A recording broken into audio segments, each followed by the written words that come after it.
یہ سب کے ذمے نہیں ہے، یہ یا نبیوں کے ذمے ہے یا ان کے نیابت میں اس امت کے ذمے ہے۔ یہ امت جب تک اپنے اس کام پر رہی، یہ سب سے اوپر رہی، ساری دنیا کی طاقتیں اس کے نیچے رہی۔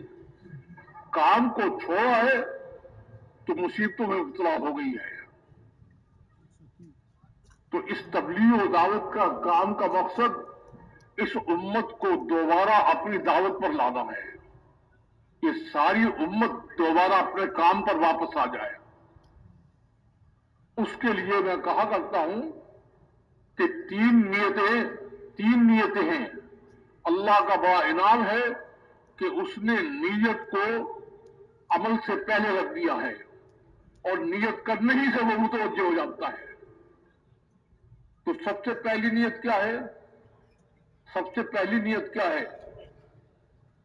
کہ ہم اپنے کام پر واپس آنے اور اپنی ذمہ داری کو پورا کرنے کے لیے تیار ہیں، اور تیرے پیغام کو پورے انسانوں کو پہنچانے اور تمام انسانوں کو تیری طرف بلانے کے لیے تیار ہیں۔ ہے بھائی نیت کسی کی؟ ہاتھوں کی نیت ہے، آپ کی نیت ہے؟ یہ پہلی نیت ہے۔ دوسری نیت کیا ہے؟ میں نے عرض کیا ہے ابھی کہ یہ کام افراد اور اشخاص کا نہیں ہے، پوری امت کو اللہ نے اس کام کے لیے پیدا کیا ہے۔ اس کا چھوٹا بڑا، اس کا امیر و غریب، اس کا تاجر، اس کا حاکم، سب اس کام کے لیے پیدا کیے ہیں۔ تو دوسری نیت یہ کرو کہ ہم نے دوبارہ اس امت کو، ساری امت کو صاحب دعوت بنانا ہے، کہ یہ ساری امت اللہ کے پیغام کو دنیا میں پہنچانے والی بن جائے۔ ہاں بھائی، ارادہ ہے نہیں ارادہ؟ انشاءاللہ۔ خود کو بھی اللہ کا پیغام پہنچانے والا بنانا ہے، اور ساری امت کو بھی اسی کام پر لگانا ہے۔ اس لیے جماعتوں میں جہاں بھی جائیں، جس جگہ بھی جائیں، وہ یہ نہ سمجھیں کہ آپ نماز روزے کے لیے پڑھانے کے لیے آئے ہیں، بلکہ اس حقیقت کو سمجھیں کہ آپ ان سب کو اللہ کا پیغام پہنچانے اور اللہ کے طرف بلانے کے لیے تیار کرنے کے لیے آئے ہیں۔ سب کو اس کے لیے تیار کریں۔ اور تیسری نیت یہ ذرا مشکل ہے۔ وہ دو نیتیں دوسروں کے متعلق تھی، یہ نیت اپنے لیے ہے، یہ ذرا مشکل ہے۔ تیسری نیت یہ کیا کریں؟ یہ صرف ان سے کہہ رہا ہوں جنہوں نے بات کو سمجھ لی ہے اور جن کے دل میں اللہ نے حق ڈال دیا ہے، ان سے کہہ رہا ہوں اس کی نیت کریں کہ اب ہمارا مرنا جینا اس کام کے لیے ہوگا۔ اپنے کام چھوڑنے نہیں ہیں، بلکہ اللہ کہتے ہیں جیسے میں اعلیٰ ہوں، میرا کام بھی اعلیٰ ہے، میرے کام کو سب سے اوپر رکھو، اپنے کام اس کے نیچے رکھو۔ تو کام چھوڑنے نہیں ہے، بلکہ اللہ کے کام کو سب سے اوپر رکھنا ہے۔ تو سب اس کی نیت کرو کہ ہم اللہ کے کام کو سب سے اوپر رکھیں گے، اور ہمارا مرنا جینا اس کام کے لیے ہوگا۔ ہے نیت کہ نہیں ہے؟ اور اس کام کا مقصد کیا ہے تبلیغ و دعوت کا؟ وہ میں نے ابھی عرض کیا ہے کہ وہ مبارک زندگی جو نبی لے کر آتے تھے، وہ مبارک زندگی انسانوں میں آ جائے۔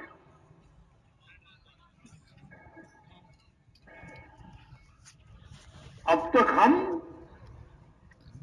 اگر تلاش کریں گے، اب تک ہم ہالی ووڈ کے بدماشوں کی زندگی کو اعلیٰ سمجھتے ہیں، امریکیوں کی زندگی اعلیٰ سمجھتے ہیں، انگریزوں کی زندگی کو اعلیٰ سمجھتے ہیں۔ نبی کو کیا کہتے ہیں؟ آپ سب سے بڑے ہیں، لیکن نبی کی زندگی کو کوئی نہیں اختیار کرتا۔ تو پورے مجمع سے درخواست ہے کہ جس کے دل میں اللہ نے حق ڈالا ہے، یہ اللہ کی توفیق ہے، وہ پورا مجمع اس بات کی نیت کرے کہ ہم کافروں کی زندگی سے توبہ کرتے ہیں اور اپنے نبی اور صحابہ کے مطابق زندگی گزاریں گے، انشاءاللہ، اور سب مسلمانوں کو اس مبارک زندگی پر لانے کے لیے پوری محنت کریں گے۔ سب اس کے لیے تیار ہیں؟ انشاءاللہ۔ اب اس مجمع میں سے جس نے 4 مہینے لگا لیے ہیں، ہر سال 40 دن لگاتا ہے، ہر مہینے میں 3 دن لگاتا ہے، مقام پہ گشتوں کا عمل سارا پورا کرتا ہے، ان سے درخواست ہے کہ حوصلے کے ساتھ، ہمت کے ساتھ، حوصلے اور ہمت کے ساتھ سال اور 7 مہینے کے لیے اپنے آپ کو دنیا میں جانے کے لیے پیش کر دیں۔